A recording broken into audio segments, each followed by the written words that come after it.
You have a new neighbor this morning, the President of the United States. The entire roof has been taken off of this barn over here. The reason people came out here today, they say, is to make a difference. But the food is pretty good, too. You can see it went right here onto this front yard, ended up hitting what looks to be a telephone box. One person is dead. There's another person in the hospital following a police-involved shooting. Here in all of the equipment right now, and it is much more difficult to breathe. The Monticello Police Department says there were no injuries or deaths as a result of this fire, but say around 10 people had to leave their apartment. Cleaning off cars at a car dealership is more work than you may think. For one thing, you're not just cleaning off one car, you're cleaning off a whole parking lot full of them. The reenactment will take place tomorrow no matter what the weather is. That's because during the Civil War, soldiers would fire the cannons even if it was raining. Police say the motorcycle came down this hill over here, traveling in excess of 70, maybe even 80 miles an hour, before the driver lost control of his bike and crashed. We are live here in Marion, overseeing the entire corridor. Coming up, we'll tell you what you should know in order to keep your kids safe. Yesterday, she got 9 bushels out of these rows, and they produced overnight.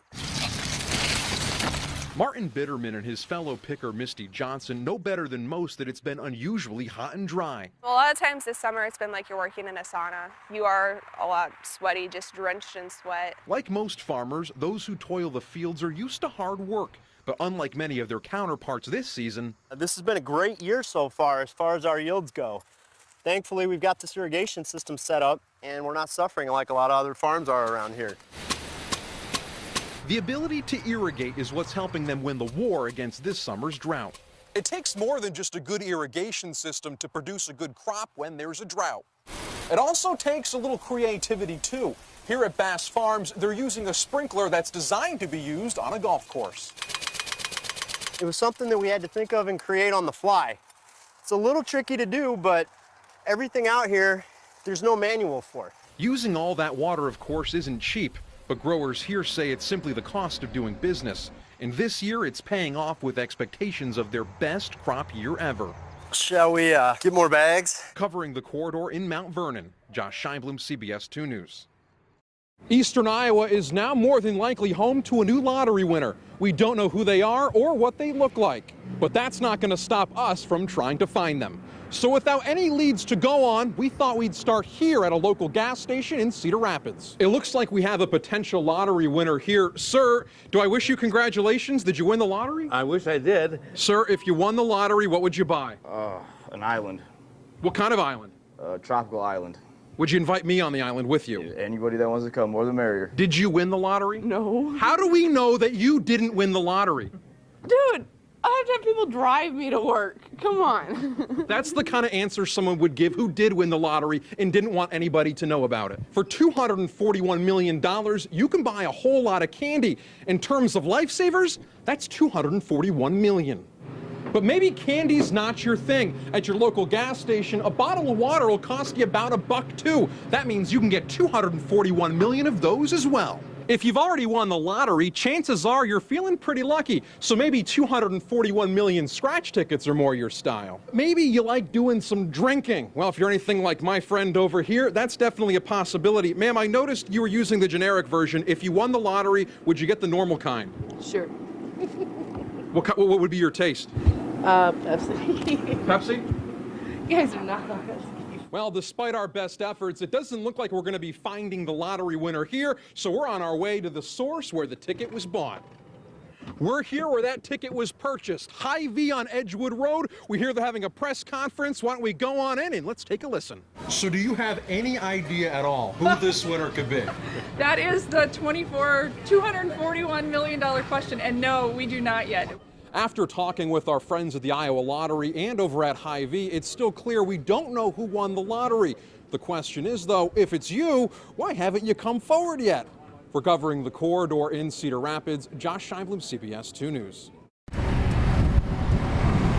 When Adrian Hicks stepped off a bus for the first time in Cedar Rapids, he thought he was on the road to becoming a truck driver. CRST brought me out here with promises of steady work, good paychecks, but there was a lot of stuff they didn't tell us before you came out here. CRST International gave him a bus ticket from his home in New Jersey to Cedar Rapids.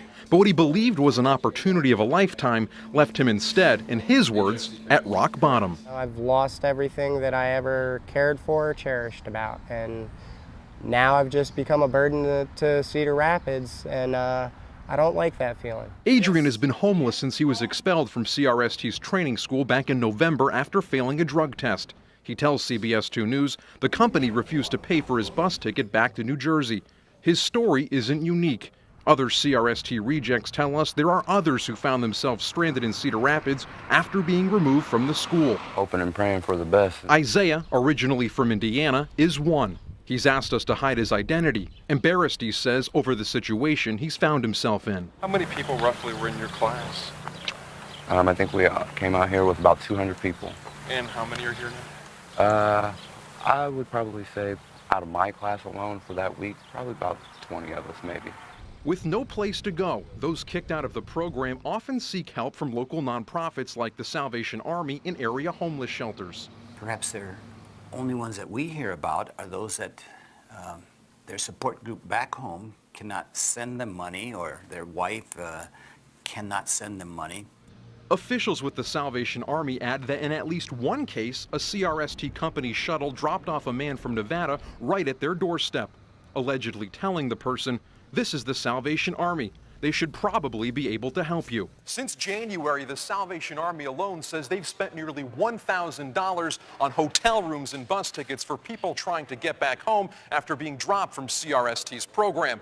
To put it another way, they say that's enough money to purchase some 2,200 meals. We asked CRST to respond to the criticisms of its rejected recruits and the concerns of several community organizations. In a written response to CBS 2 News, the company says recruits are told CRST, quote, pays for the transportation home except in cases of a failed drug test or an intentional falsification on the employment application. It's a catch buried on page 12 of an online information packet sandwiched between flashing banners for bonuses and extra money. We couldn't find it on the application itself. And in the cases we found, disclosure seems to be the key. CRST tells us applicants are informed of these requirements and the ramifications. Adrian says it's a warning lost amidst the promises. When you get here, that's when well, if you don't make the cut, you're on your own. If they can bring them here, obviously they can send them home. The company declined to say whether background checks are done prior to recruits' arrival here.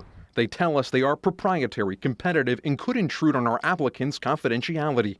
CRST says it's brought $11 million to the community through its training program and has provided millions of dollars in donations and grants to local organizations. Be that as it may, it's those local organizations who are left to deal, in many cases, with CRST's rejects. I don't think they've put a strain on us unduly. It just seems perhaps immoral and unethical for them to continue to do that. Community groups asked us why drug tests aren't done before would-be drivers arrive in Cedar Rapids. We asked CRST that same question. Their answer? For the applicant's convenience and quality control.